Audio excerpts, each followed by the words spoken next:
people that wrong me.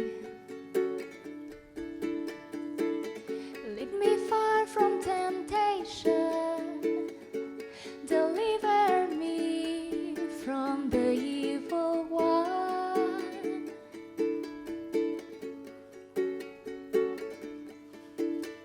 I look out the window, the birds are composing. Not a note is out of tune or out of place. I look to the meadow and stare at the flowers, better dressed than any girl on her wedding day. So why should I worry? Why do I freak out? God knows what I need. You know what I need. Your love is, your love is, your love is strong. Your love is, your love is, your love is strong. Your love is, your love is, your love is strong.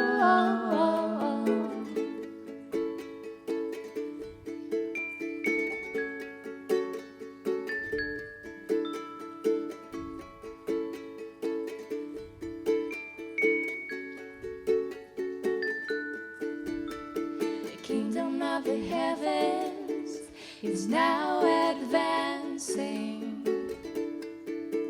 Invade my heart, invade this broken town. The kingdom of the heavens is buried treasure. Would you sell yourself to buy the one you found? Two things you told me: that you are strong and you love me. Yes, you love me. Your love is, your love is, your love is strong. Your love is, your love is, your love is strong. Your love is, your love is, your love is strong. Our God in heaven, hallowed be thy name above all names. Your kingdom come, your will be done on earth as it is in heaven. Give us today our daily bread. Forgive us weary sinners. Keep us far from our vices and deliver us from these prisons.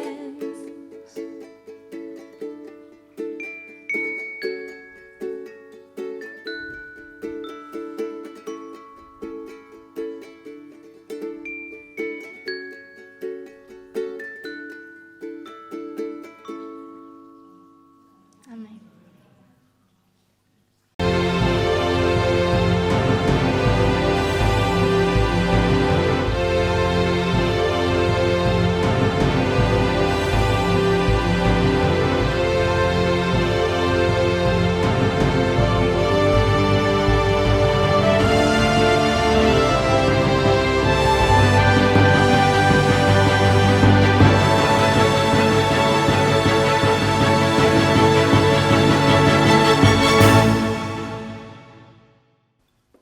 Para além da imaginação, é aquilo que Deus quer fazer por ti e por mim, e que Deus anseia fazer por cada coração que se entrega sinceramente a Ele.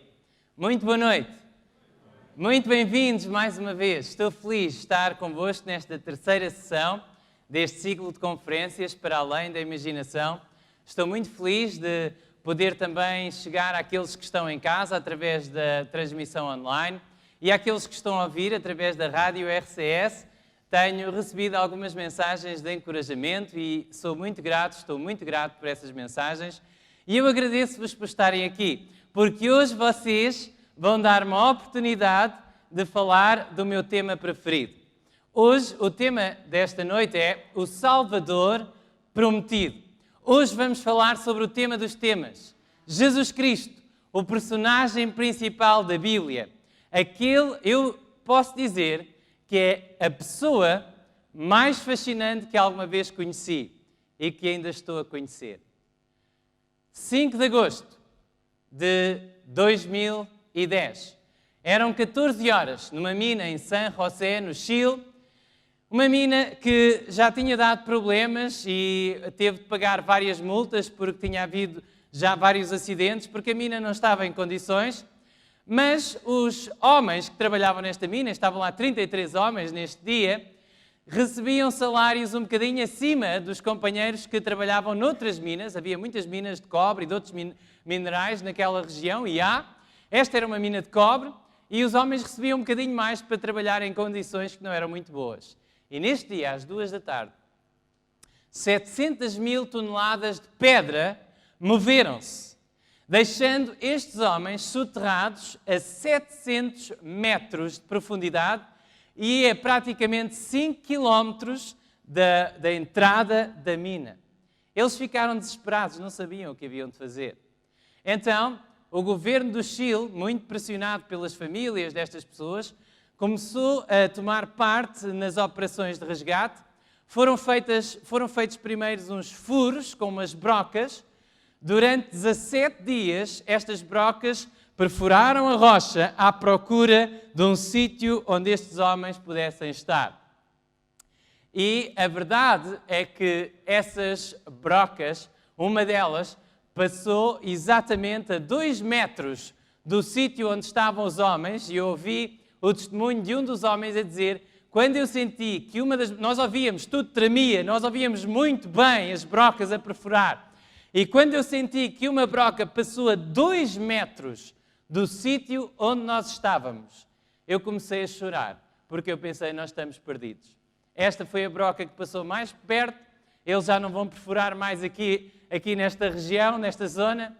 Eu pensei, nós estamos completamente perdidos. No entanto, 17 dias depois de eles estarem soterrados no dia 22 de agosto, uma das brocas conseguiu chegar ao lugar onde eles estavam e eles amarraram um pequenino bilhete em que diziam: "Estamos bien en el refugio los 33". Estamos bem no refúgio, os 33. Estavam vivos 17 dias depois. Foi uma alegria. As pessoas, eu vi um vídeo no YouTube, as pessoas saltaram de alegria. As pessoas riram, sorriram, cantaram. As famílias fizeram um acampamento à volta do lugar da mina e chamavam-lhe o acampamento da esperança, porque estavam com esperança de ver aqueles queridos que estavam soterrados debaixo daquelas 700 mil toneladas de pedra. E então começaram a enviar-lhes, através de um pequenino orifício, alimentos, água, medicamentos, também uma câmara de vídeo e uma linha de telefone para eles poderem falar com a família, e começaram a falar com a família. No entanto, não foi fácil. Muito trabalho foi necessário para tirar aqueles homens dali.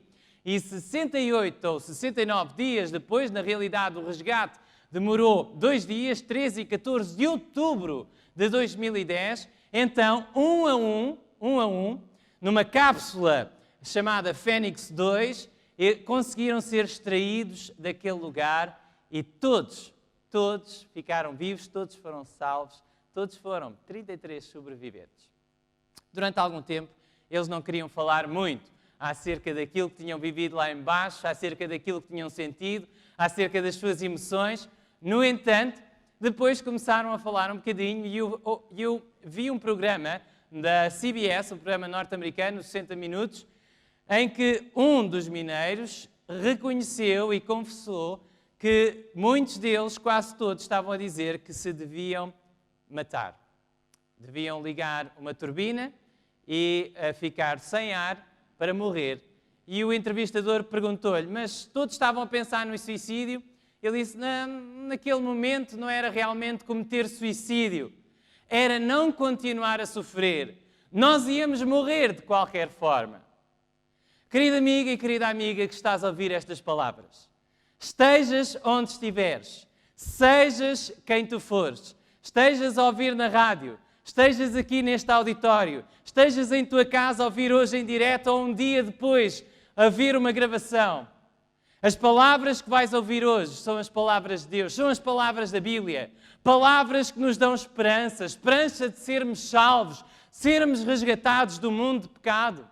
Se não há essa esperança, se não há mais nada depois da morte, se só estamos aqui a sofrer durante 70, 80, 90 anos e depois acaba tudo, para que estar aqui? Querido amigo, uma das coisas que o diabo mais conseguiu foi remover a crença profunda, a fé verdadeira em Deus no coração das pessoas.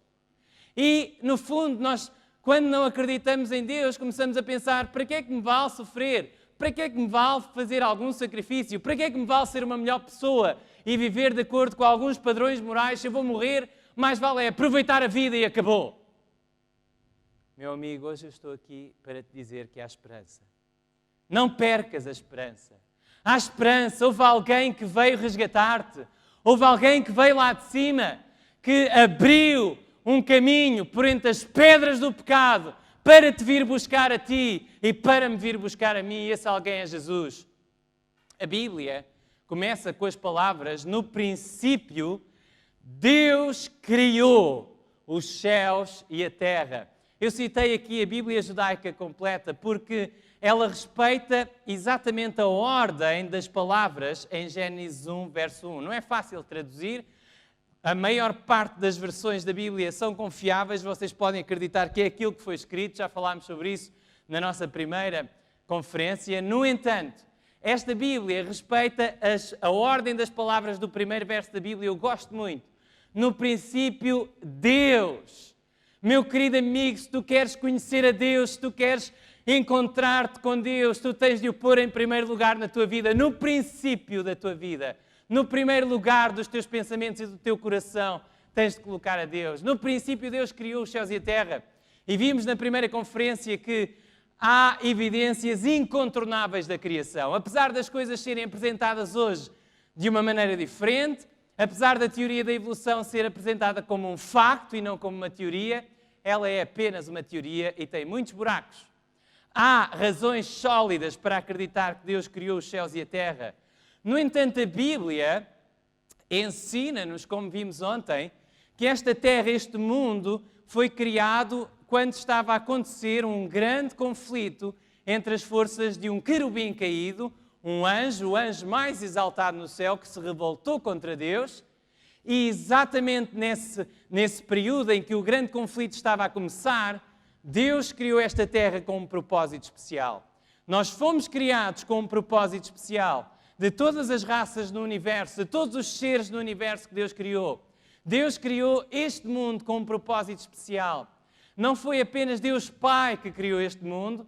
A Bíblia diz-nos que Deus são três pessoas co-eternas, unidas eternamente, desde a eternidade do passado até a eternidade do futuro, para sempre e sempre. Deus Pai, Filho e Espírito Santo. E a autoridade de Deus Filho tinha sido colocada em causa por Lúcifer. Lúcifer queria ser semelhante ao Altíssimo, diz Isaías capítulo 14. E Miguel, a palavra Miguel, usada para descrever Jesus Cristo antes da sua encarnação, significa aquele que é como Deus. O único que realmente tem o direito à adoração dos anjos e dos homens, porque é Deus como o Pai, é Deus e como o Espírito Santo. E esse Lúcifer, esse anjo caído, ao disputar a autoridade de Jesus, ao colocá-la em causa, teve como resposta da parte de Deus a manifestação do poder criador de Cristo nesta terra. Reparem o que a Bíblia diz.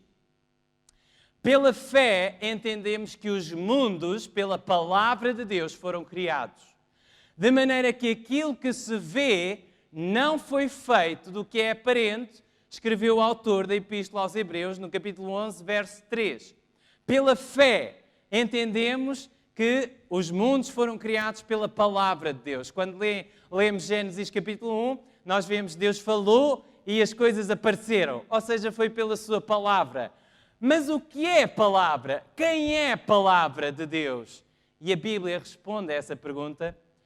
No Evangelho de João, no capítulo 1, versos 1 a 13, eu leio a versão, o livro. No princípio era a palavra. Reparem que a Bíblia no Antigo Testamento começa com essa expressão. No princípio, Deus criou os céus e a terra. E João, quando escreveu o seu Evangelho, ele quis levar os seus ouvintes à criação e dizer, reparem, lembrem-se, lembram-se da criação que Deus criou, eu vou-vos dizer exatamente como é que Ele fez e quem foi a pessoa da divindade que esteve presente e mais ativa na criação. No princípio era a palavra, e a palavra estava com Deus, e a palavra era Deus. Aquele que é a palavra sempre esteve com Deus. Criou tudo o que existe e nada existe que não tenha sido feito por Ele. A palavra não era apenas a palavra era uma pessoa eterna. A palavra era o Filho eterno de Deus. A palavra era o pensamento de Deus tornado expresso, tornado audível, tornado visível na pessoa do seu Filho Jesus Cristo. E agora reparem, diz-nos o verso 14 do mesmo capítulo, 1 de João, a palavra, o logos em grego, pode ser traduzido por verbo, mas também por palavra, a palavra tornou-se homem e viveu aqui na terra entre nós, cheio de amor e perdão, cheio de verdade. E vimos a sua glória, a glória do Filho único do Pai. Meu querido amigo, tu podes ter algumas dúvidas no coração. Eu também já as tive. Mas a verdade é que este homem, que era mais do que um homem, a palavra de Deus tornada carne, falou de uma maneira que nunca ninguém falou.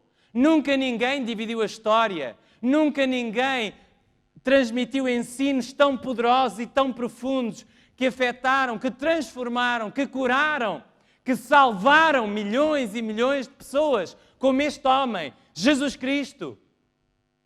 A Bíblia ensina-nos também que assim que o pecado entrou nesta terra, houve um Salvador. Assim que Adão se tornou um pecador, houve um Salvador. Assim que Eva se tornou uma pecadora, houve um Salvador para Eva e para Adão. A Bíblia diz-nos em Gênesis capítulo 3, verso 15, que Deus, antevendo o mal, tinha um plano.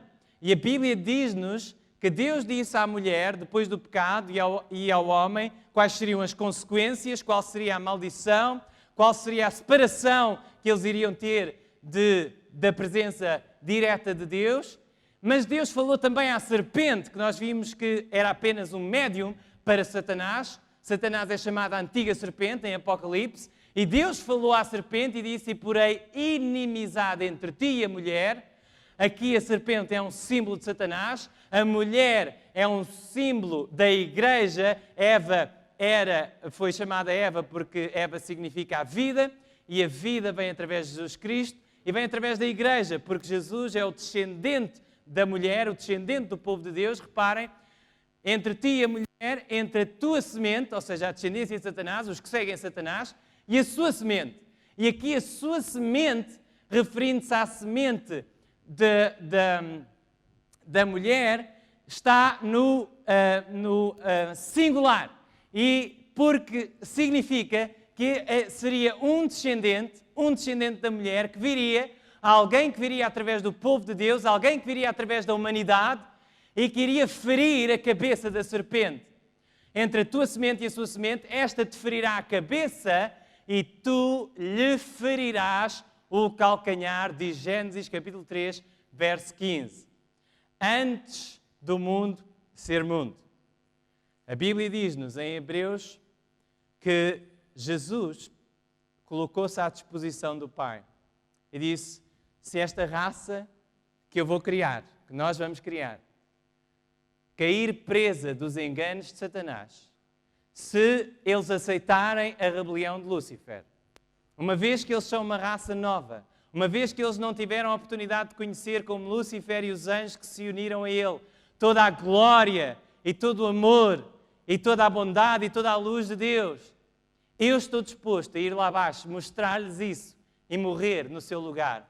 E naquela morte, Jesus esmagou a cabeça da serpente. Reparem, nós vimos ontem que Jesus acreditava plenamente no relato de Gênesis da criação.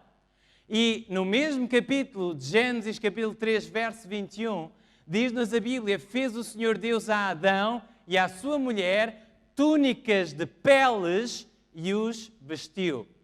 Deus tinha dito que se eles pecassem teriam de morrer. Naquele dia em que eles comessem do fruto daquela árvore teriam de morrer. Porquê é que eles não morreram nesse dia? Porquê é que lhes foi dado um período de tempo de graça e envelheceram e morreram, mas não morreram logo naquele dia? Porquê é que nós vivemos algum tempo nesta vida antes de morrer? Se vamos morrer e depois acaba tudo, para que viver algum tempo?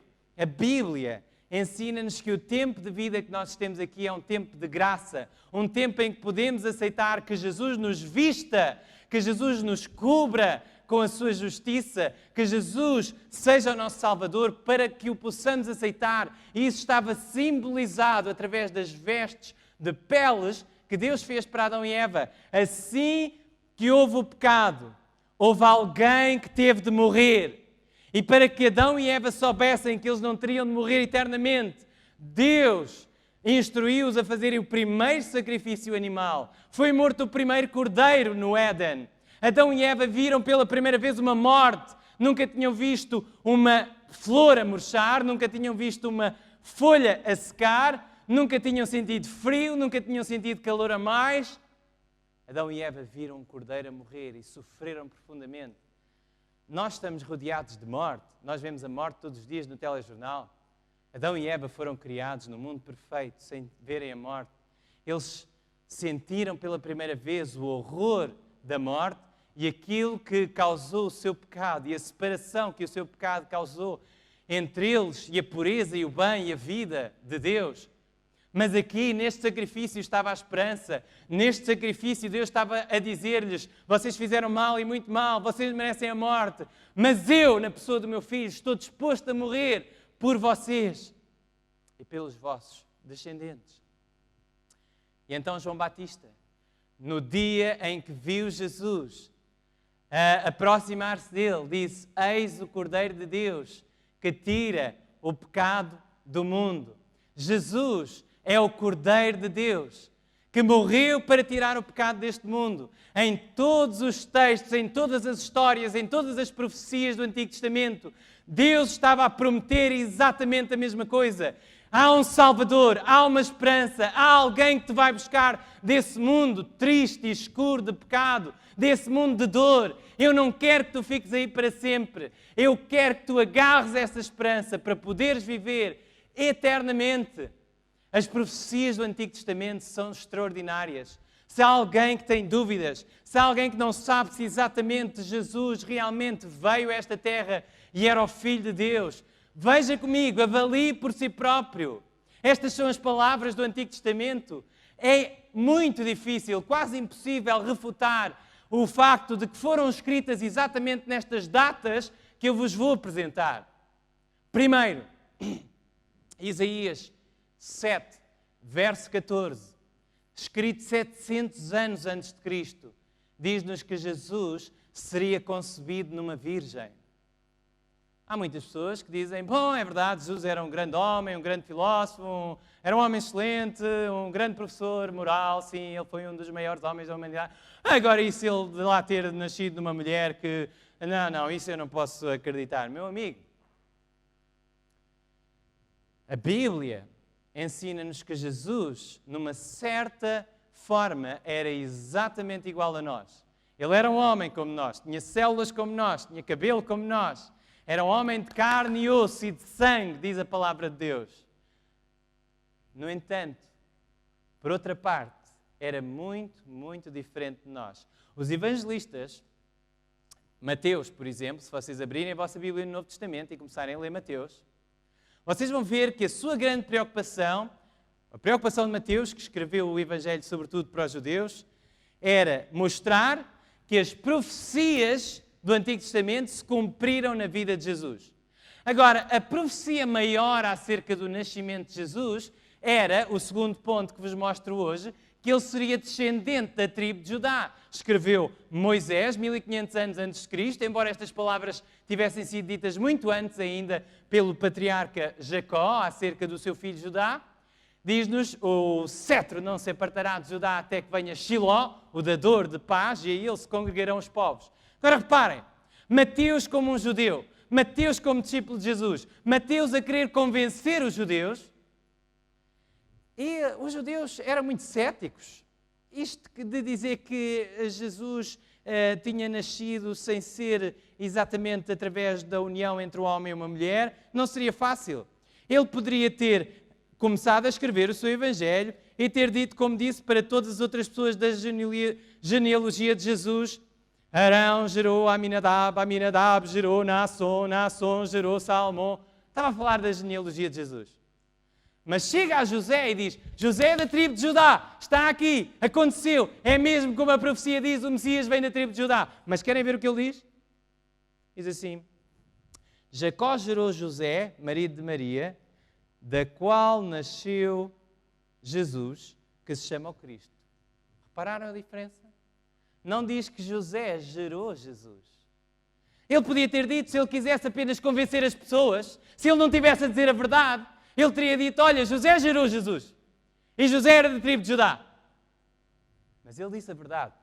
E ele sabia que Jesus tinha sido concebido no ventre de Maria pelo Espírito Santo, tal como a profecia dizia 700 anos antes.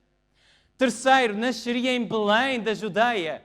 Diz-nos Miqueias, capítulo 5, verso 2, também escrito 700 anos antes de Cristo. José e Maria responderam a um chamado do César Augusto para que se recenseassem cada homem na sua terra natal. José fez uma viagem de 160 quilómetros. Maria, grávida de 9 meses, fez essa viagem montada num jumento para que a profecia se cumprisse e Jesus nascesse em Belém da Judeia. 700 anos antes de Cristo, a Bíblia diz-nos em Isaías 53, uma das profecias messiânicas mais extraordinárias, que ele cresceria numa terra seca. Ele nasceu em Belém, mas ele cresceu em Nazaré. Meu querido amigo, Jesus compreende tudo o que nós passamos. Nasceste numa família pobre, Jesus sabe isso. Tu nasceste num lugar difícil, Jesus compreende isso. Natanael, um dos seus primeiros discípulos, quando ouviu dizer que o Messias vinha de Nazaré, ele perguntou o quê? Pode vir alguma coisa boa de Nazaré? Que aquela cidade era um antro de podridão. Como é que poderia vir alguma coisa boa dali? Mas a profecia dizia que ele cresceria numa terra seca e mesmo assim era e é o Filho de Deus. 5, seria batizado no outono do ano 27 e morreria na primavera do ano 31. Diz-nos a profecia de Daniel, capítulo 9, escrita 600 anos antes de Cristo. Como é que um homem judeu, cativo em Babilónia, um escravo do rei Nabucodonosor, poderia saber com 600 anos de antecedência qual seria exatamente a data do batismo, da unção de Jesus Cristo pelo Espírito Santo no seu batismo e da sua morte 3 anos e meio depois? Estudem a profecia das 70 semanas, é fascinante. 6, seria pobre e entraria em Jerusalém montado num jumento, diz Zacarias capítulo 9, verso 9, escrito 500 anos antes de Cristo. 7, seria um profeta como Moisés, disse Moisés em Deuteronômio 18, verso 15, escrito 1500 anos antes. Moisés, reparem como é maravilhoso, Moisés foi o homem que libertou o povo de Deus, o povo de Israel, da escravidão do Egito. Jesus seria um homem escolhido por Deus, e mais do que isso, um homem que era Deus, que libertaria o seu povo, ou seja, aqueles que acreditam nele, da escravidão do pecado e do mal e de Satanás e da morte. E seria um profeta como Moisés, porque Moisés escreveu a lei, através de Moisés foi dada a palavra de Deus, grande parte da palavra de Deus no Antigo Testamento, o Pentateuco, e através de Jesus seria dada a palavra, o ensino, porque ele próprio é a palavra e nunca nenhum homem falou como ele, escreveu o apóstolo João. 8, eu não vos vou dizer quantos pontos é que eu tenho aqui, que é para vocês não se irem embora, está bem? Sabem que eu li num artigo que há 125 profecias messiânicas no Antigo Testamento. Sabem que mais? Eu leio a Bíblia todos os dias E há muito mais do que 125 profecias messiânicas no Antigo Testamento. Mas eu não vos vou dizer todas, nem vos vou dizer as 125. Mas vou dizer algumas. Reparem, 8 seriam um sacerdote eterno, segundo a ordem de Melquisedeque. 1000 anos antes de Cristo, David escreveu estas palavras no Salmo 110, verso 4. Tu és sacerdote eternamente, segundo a ordem de Melquisedeque. Melquisedeque, no Antigo Testamento, era um homem que era rei e era sacerdote. Jesus nasceu para ser o Rei dos Reis e o Senhor dos Senhores, apesar de se ter tornado um homem. E Jesus era um sacerdote, alguém que era um mediador entre Deus e o povo. Jesus intercedia pelos seus discípulos, pelas pessoas que ele curava. Ele orou por aqueles que iriam crer nele através do testemunho dos apóstolos. Quer dizer que ele orou por ti que estás a ouvir estas palavras, para que tu possas acreditar. Ele era um homem de oração, levantava-se cedo para orar, passava noites inteiras a orar. Ele viveu a vida perfeita que tu e eu não conseguimos viver. Ele viveu agarrado ao seu Pai Celestial, como nós deveríamos viver e não conseguimos. Ele viveu por ti e por mim, para nos dar a vitória sobre as forças das trevas. 9º ponto, curaria os cegos, os surdos, os mudos e os paralíticos. Escreveu Isaías 700 anos antes de Cristo. Curaria os cegos. A vida de Jesus foi a vida de um médico que tinha o amor de Deus no coração e que de uma forma milagrosa curava as pessoas, sim. Há quem tente explicar as curas de Jesus de 1001 maneiras. As curas, os milagres que Jesus fez eram para atestar da sua messianidade, da sua divindade. Era para dizer ao mundo, aqui está o Filho de Deus, aqui está a tua esperança, aqui está o teu Salvador, aqui está aquele que te pode curar por dentro e por fora. No fundo, Deus estava a dizer à humanidade, esta é a primeira vinda do meu Filho. E vejam o que Ele faz quando veio na pobreza da humanidade, quando veio sem a sua glória divina. A Bíblia tem uma promessa maravilhosa. Vamos falar dela esta semana. Tens de vir às próximas conferências. Tens de ouvir estas palavras. A Bíblia promete que Jesus voltará a segunda vez. E quando Jesus voltar, aquilo que Ele fez numa pequena escala em Israel, será aquilo que Ele fará em toda a terra, por todos os seres humanos que acreditarem nele e colocarem nele a sua fé. Jesus restaurará a humanidade à sua beleza e perfeição original. 10º ponto, Ele teria de sofrer. Já vimos esta profecia em Gênesis 3, verso 15. 11º ponto, Ele seria julgado injustamente, permanecendo em silêncio, diz-nos Isaías 53. 12º ponto, Ele seria condenado pelo seu próprio povo. Zacarias 13, verso 6 diz que lhe perguntarão, que feridas são essas nas tuas mãos? São as feridas com que fui ferida em casa dos meus amigos. O seu próprio povo condenou-o à morte. No entanto, muito interessante, quando estudamos as profecias de Daniel, que profetizam claramente a sucessão dos vários impérios, desde Babilónia até Roma, e aos poderes que surgiram após Roma, até aos nossos dias, muito interessante que o Messias seria morto pelo poder de Roma. Foram mãos de soldados romanos que cravaram as mãos de Jesus na cruz.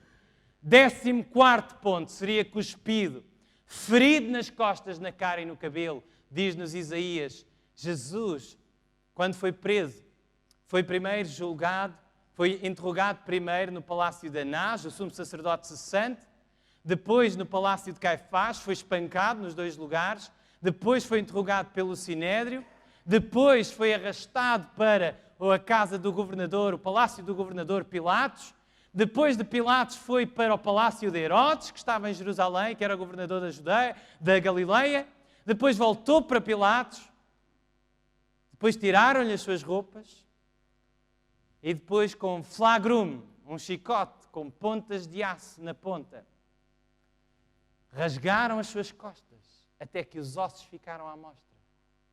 O homem que nunca tinha cometido nenhum mal. O próprio governador disse, não acho mal nenhum neste homem. Mas ele foi ferido porque aquele que não merecia nada de mal morreu e sofreu e foi castigado. E eu que fiz tantas coisas más na minha vida, não tive de passar por isso. Porque a Bíblia diz que pelos nossos pecados ele foi crucificado.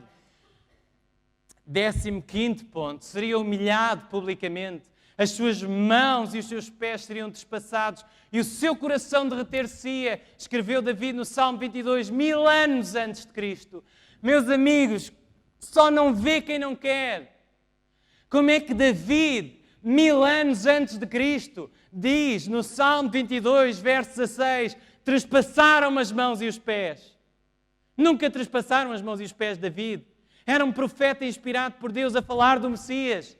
Ele diz, o meu coração é como cera, derreteu-se no meio das minhas entranhas. Jesus, ao contrário dos 2 ladrões crucificados ao seu lado, não morreu porque lhe quebraram as pernas e ficou asfixiado, não.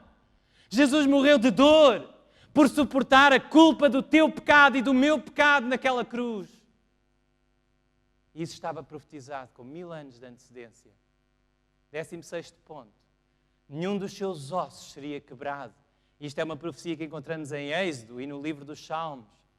17º ponto. Seria sepultado por um rico, diz Isaías 53. 18º ponto. 780 anos antes de Cristo, Oséias profetizou numa linguagem poética que ele ressuscitaria ao 3º dia. 19º ponto. A sua morte seria uma expiação pelo pecado. Foi pelos teus e meus pecados que Jesus morreu. Nunca pensaste porque é que tu e eu só sabemos o nome de uma pessoa crucificada pelos romanos, quando eles crucificaram milhares e milhões de pessoas durante o tempo da supremacia romana, durante o tempo do Império Romano, milhões de pessoas foram crucificados. Foram espetados em troncos, foram espetados em árvores. Todos os que se opunham ao poder de Roma e que Roma queria fazer um espetáculo, milhares de pessoas estavam crucificadas pelas ruas. Mas tu e eu só sabemos o nome de um. Porquê? Porque aquela morte, apesar de horrível fisicamente, não foi por ser horrível fisicamente que teve significado. Foi por ser horrível espiritualmente. Sobre Jesus foram colocados os pecados de toda a humanidade. Mas, 20º ponto, e é o último que eu trago nesta seleção de profecias do Antigo Testamento. Ele seria a luz dos gentios, escreveu Isaías, no capítulo 49, verso 6, e a salvação de Deus para toda a humanidade. Muito diferente da concepção limitada dos discípulos e dos judeus na época de Jesus, era a concepção de Jesus e a opinião de Jesus acerca dos outros povos. Jesus mostrou que vinha para todos. Alguns dos seus maiores milagres foram feitos por pessoas que não eram judias, que não eram israelitas. Porque ele queria mostrar que apesar de nascer judeu, apesar de ter nascido num pequenino país, apesar de nunca se ter ausentado para mais de 300 quilómetros do sítio onde nasceu, apesar de Jesus nunca ter tido um doutoramento, não ter tido estudos, ele era o homem que viria mudar a humanidade para sempre. E mudou. E pode mudar a tua humanidade e a minha humanidade. Amém? Reparem, Jesus fez declarações que mais ninguém fez. Na noite em que foi traído, na última noite que passou com os seus discípulos antes da sua morte, Jesus disse a Filipe, João capítulo 14, verso 6, disse a Tomé, João capítulo 14, verso 6, disse-lhe Jesus, eu sou o caminho, a verdade e a vida. Ninguém vem ao Pai senão por mim. Todas as pessoas que um dia estiverem no céu, mesmo aquelas que não tiverem tido a oportunidade de ouvir falar sobre Jesus, vão estar lá um dia porque Jesus morreu por elas, pois Ele morreu por toda a humanidade. Ele é o único caminho para o Pai. Atos capítulo 4, verso 12, diz-nos que Pedro pregou sobre Jesus e disse que debaixo do céu não há nenhum outro nome dado pelo qual devemos ser salvos. Só Jesus é que nos salva, só Jesus é que nos pode levar de volta para o Pai. A palavra sacrifício no Antigo Testamento, todos os sacrifícios apontavam para Jesus. A palavra sacrifício no hebraico, usada no Antigo Testamento, significa aproximar. No próprio capítulo em que a Bíblia mostra quais são os 10 mandamentos, Êxodo 20, está lá no mesmo capítulo um verso que fala sobre o altar que deviam erigir para fazer os sacrifícios, porque Deus sabia que nem os israelitas, nem os judeus, nem tu, nem eu, nem ninguém consegue cumprir a lei de Deus. Só Jesus a cumpriu. E só Ele, vivendo em nós, é que nos dá força para vivermos essa lei de amor. E nesse capítulo, diz lá, em todo lugar onde eu fizer celebrar a memória do meu nome, aí virei a ti e ali te abençoarei. Naquele sacrifício, naquela cruz, naquele monte, naquele altar, que era a cruz do Calvário para quem todos os altares do Antigo Testamento apontavam. Ali Deus e o homem aproximaram-se. Deus e o homem pelo pecado tinham ficado tão longe, que foi preciso alguém que era Deus e foi preciso alguém que era homem para voltar a unir os dois. E através de Jesus, tu e eu, somos agora, quando aceitamos a Cristo, uma ordem de seres como não há nenhuma outra no universo. Uma ordem de seres a quem é oferecida a perfeição e a pureza e a justiça de Cristo. O título de Filho de Deus é dado a toda aquela e todo aquele que ama a Deus e que aceita Jesus como o seu Salvador de coração. És um filho, és uma filha de Deus. Poderás sentar-te, como vimos ontem, no trono de Deus um dia, como Jesus se sentou, por causa do que Jesus fez por ti e por mim. C.S. Lewis, um dos maiores cristãos contemporâneos, escritores cristãos contemporâneos, há pessoas que dizem que foi o maior escritor cristão depois dos escritores da Bíblia. Não sei se estou de acordo, há algumas coisas que eu não concordo com ele, no entanto, de tudo aquilo que eu já li, é muito pouco aquilo que eu não concordo, e muito daquilo que ele escreveu mostra-me que era um homem com um dom maravilhoso para escrever, e um homem que conhecia bem a Bíblia. E reparem o que ele escreveu acerca de Jesus. Um homem que era apenas um homem e que disse o tipo de coisas que Jesus disse, não seria um grande professor moral, ele seria ou um lunático do mesmo nível de um homem que diz que é um ovo escalfado, ou então seria o diabo do inferno. Meu querido amigo, Jesus disse antes que Abraão nascesse, eu sou. Jesus disse que ele era o eu sou, o Deus Todo-Poderoso do Antigo Testamento. Ou acreditamos em Jesus como alguém que é o Filho de Deus, ou então acreditamos que ele é um louco. Não podemos acreditar que era apenas um bom homem que influenciou a humanidade com os seus ensinos, de maneira nenhuma. Isso não é coerente com as melhores fontes históricas que há acerca de Jesus, são os Evangelhos, ponto final. Reparem o que diz. Tu deves fazer a tua escolha.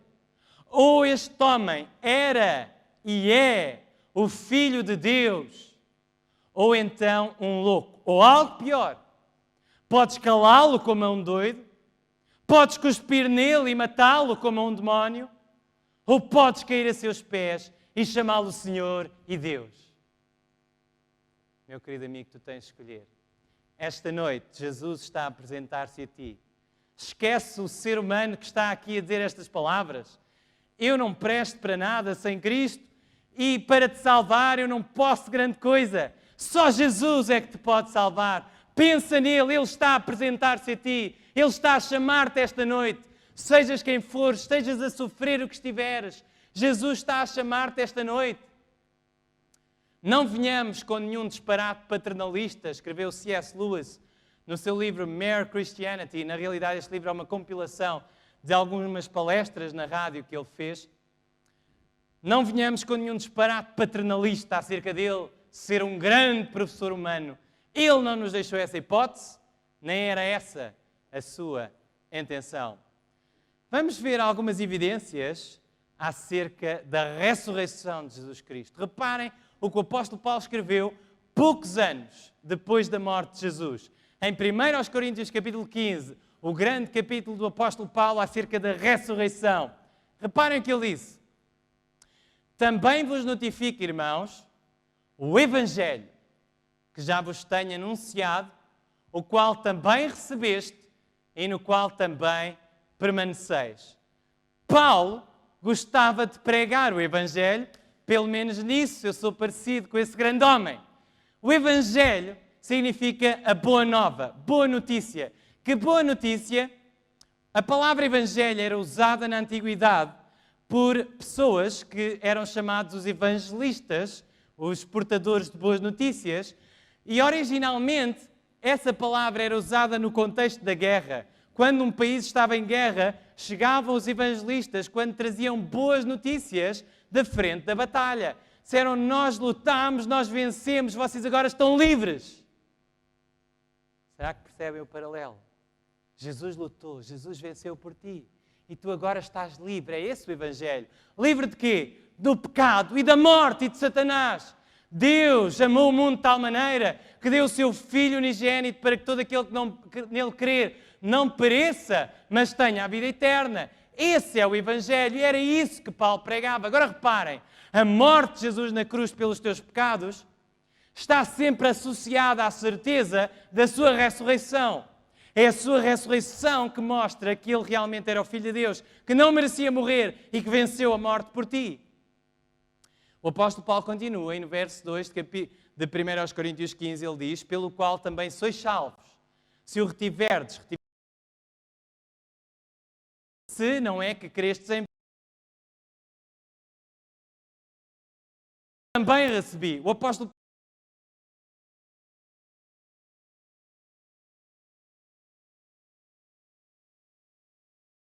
apóstolos, dos primeiros discípulos de Jesus, o apóstolo Paulo falou com Pedro, o apóstolo Paulo falou com Tiago, o apóstolo Paulo falou com aqueles que tinham sido os discípulos de Jesus e ele recebeu este Evangelho. Que Cristo morreu pelos nossos pecados, segundo as Escrituras, verso 4, e que foi sepultado e que ressuscitou ao terceiro dia, segundo as Escrituras. Já vimos essa profecia de Oseias, verso 5, e que foi visto por Cefas, Pedro, aquele que tinha negado a Jesus, antes de aparecer aos outros apóstolos. Jesus apareceu-lhe a ele para lhe dizer que lhe o perdoava. Maravilhoso Jesus. E depois pelos 12. Claro que aqui 12 é um título que o apóstolo Paulo está a falar, eram 11 naquela altura, mas ele usa 12 porque era o título dos primeiros seguidores de Jesus. Depois foi visto uma vez por mais de 500 irmãos, dos quais vive ainda a maior parte, mas alguns já dormem também. Verso 6.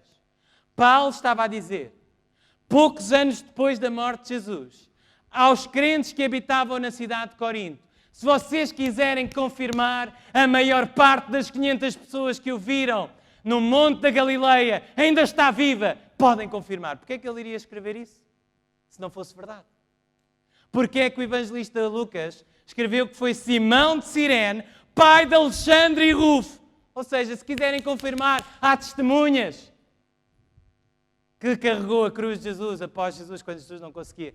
Maravilhoso Evangelho, maravilhosa Bíblia, dos quais ainda a maior parte está vivo, mas alguns já dormem também. Verso 7, depois foi visto por Tiago, depois por todos os apóstolos, e por derradeiro de todos me apareceu também a mim, como a um abortivo, ou literalmente como a alguém nascido fora do tempo. As evidências. Nunca tive uma visão de Jesus, não uma visão de um sonho ou qualquer coisa assim. Eu acredito que tenho uma visão de Cristo baseada na Bíblia, na Palavra de Deus. No entanto, há evidências claras, evidências fortes, evidências inegáveis, incontornáveis, que este homem era mais do que um homem, ressuscitou. Reparem, primeiro, o selo romano que foi posto no seu sepulcro foi rompido. Meus queridos amigos, um selo romano com imensos homens, soldados romanos à volta daquele sepulcro. Não podia ser rompido facilmente. Os selos romanos não eram rompidos facilmente, meus amigos. Um selo romano do governador Pilatos no sepulcro foi rompido. O sepulcro estava vazio. Seria impossível para os discípulos pregarem sobre a ressurreição de Jesus Cristo em Jerusalém, quando todas as pessoas, os líderes religiosos em Jerusalém, estavam contra eles. Teria sido impossível eles pregarem se o sepulcro não estivesse vazio. O sepulcro estava vazio e ninguém podia explicar isso.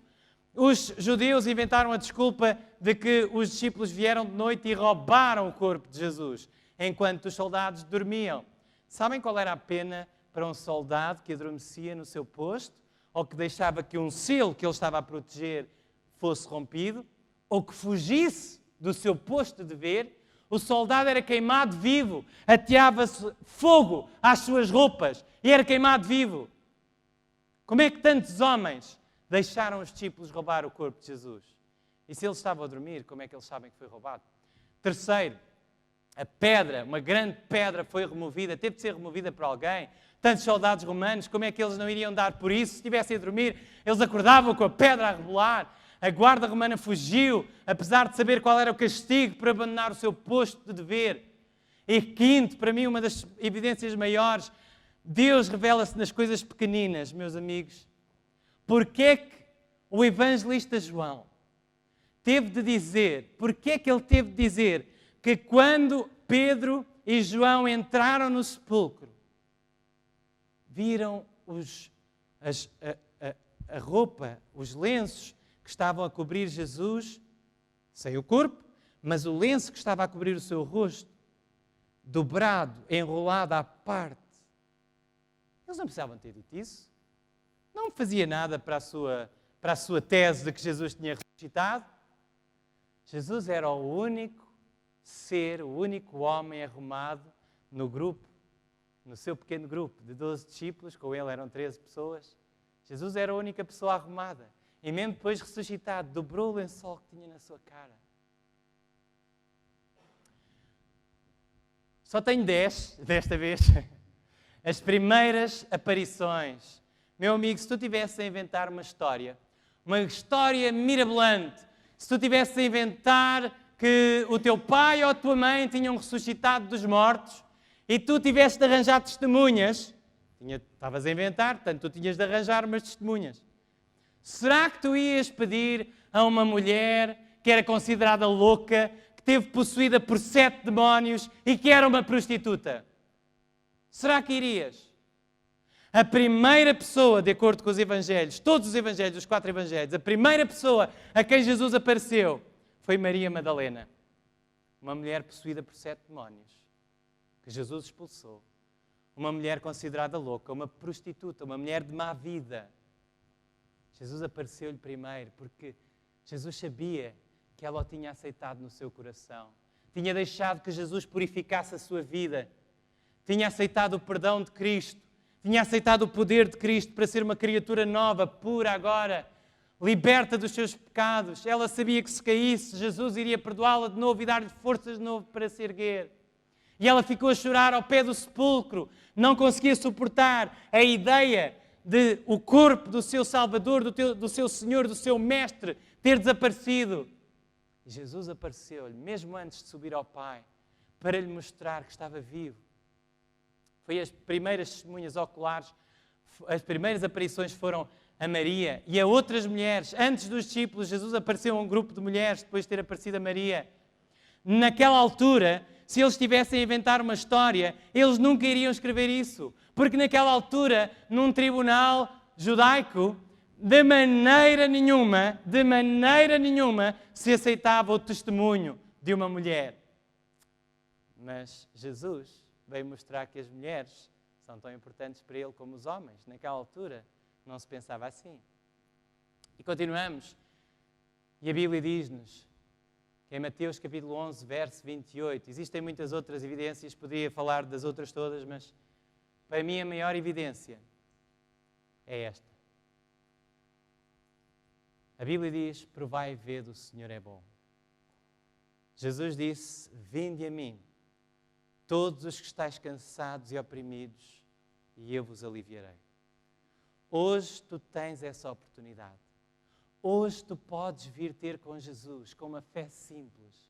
Se estás cansado, se estás oprimido pela tua vida. Se foste traído por alguém, Jesus foi traído, Jesus sabe o que tu estás a sofrer. Se alguém que tu amavas te desiludiu, Jesus sabe qual é essa dor.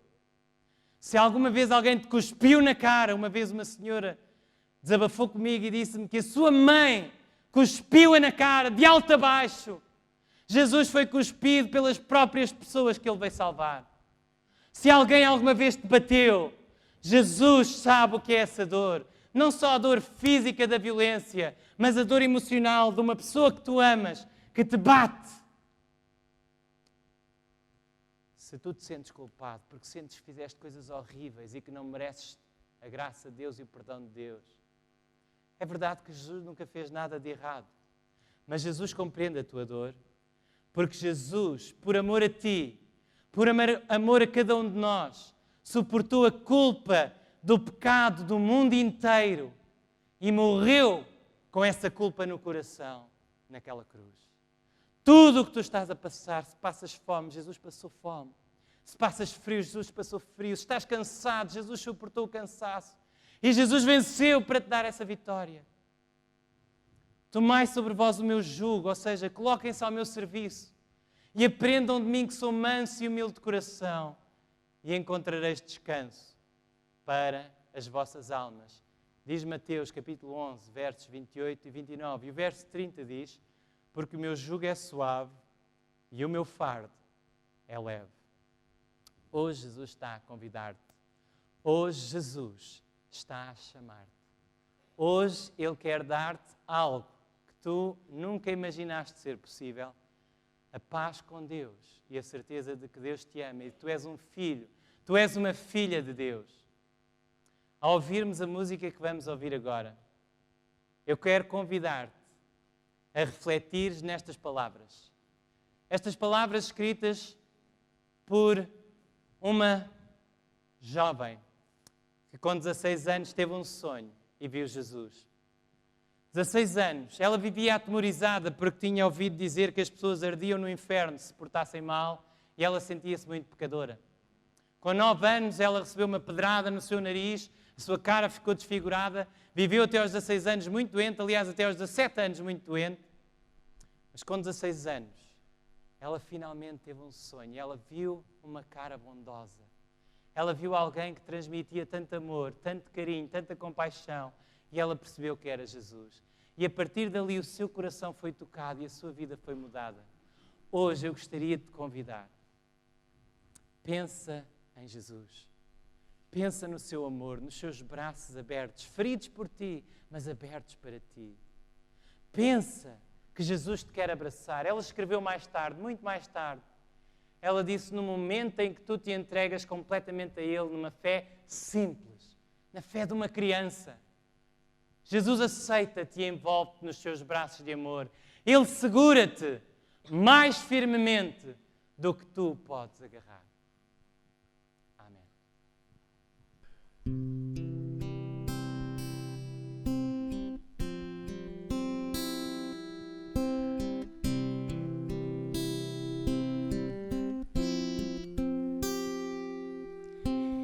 Hoje, se ouvirdes a sua voz, não endureçais o vosso coração. Estas são palavras do Espírito de Deus, que outra vez ouviste. Não resistas mais ao convite. Nos braços de Jesus cabemos todos nós. Ele nos restaura com o toque de suas mãos. Mas qual será tua decisão? Para toda a culpa e dor, Jesus tem a cura. Para quem quer viver, Ele é o pão. Para qualquer sofrer da alma, Ele traz a paz. Para quem nada tem, Ele tudo é. Não resistas mais ao convite. Nos braços de Jesus cabemos todos nós. Ele nos restaura com o toque de suas mãos. Mas qual será tua decisão? Para toda a culpa e dor, Jesus tem a cura. Para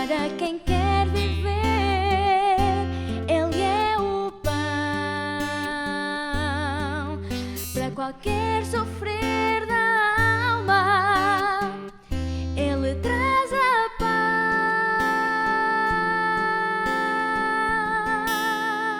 paz. Para quem nada tem, Jesus Cristo é tudo.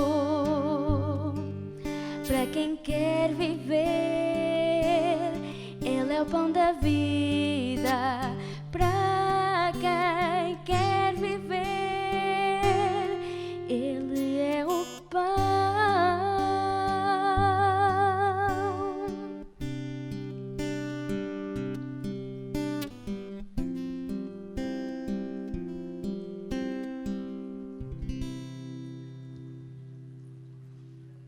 Amém. Como é que 11 homens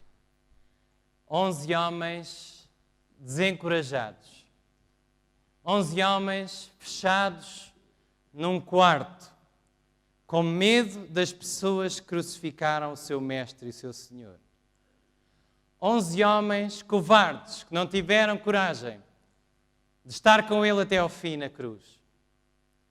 Como é que 11 homens e mais um que perseguiu a igreja, chamado Paulo, Saulo e depois Paulo. 12 homens. Como é que estes 12 homens conseguiram revolucionar o mundo e iniciar uma religião que hoje está em praticamente todo o globo? Como é que eles conseguiram? Como é que de desencorajados e um que era perseguidor ele se tornou o maior incentivador e eles se tornaram corajosos para falar. E não só para falar, para morrer. Porque se fosse uma mentira, eles teriam ido até aquele ponto, mas eles selaram com o seu sangue. Como? Como é que eu, uma criança tímida, que não sabia jogar futebol, gozada por todos os seus colegas, eu que tinha medo de tudo e de todos, que um dia, fechado em minha casa sem os meus pais, me deitei na cama deles com botas e tudo e cobri-me com os lençóis dos meus pais, com medo do velho papão. Como é que um jovem como eu, que fez tantas coisas erradas na vida, como é que hoje eu consigo estar à frente das câmaras, venha quem vier, podiam ser milhares de pessoas. Nós fomos abraçados. Nós fomos abraçados.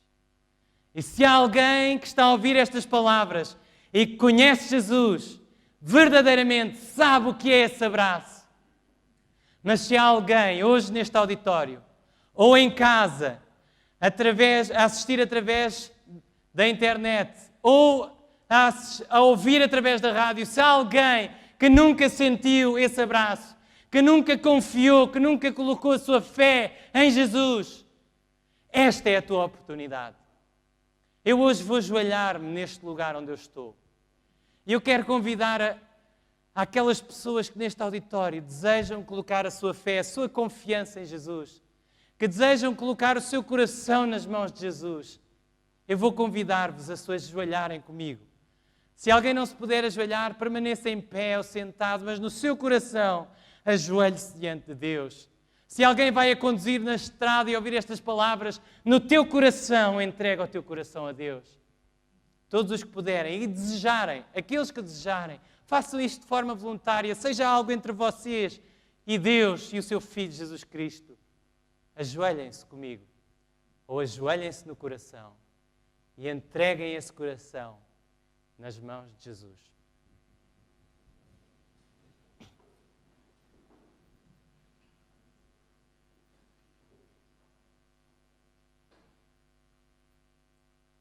Querido Jesus,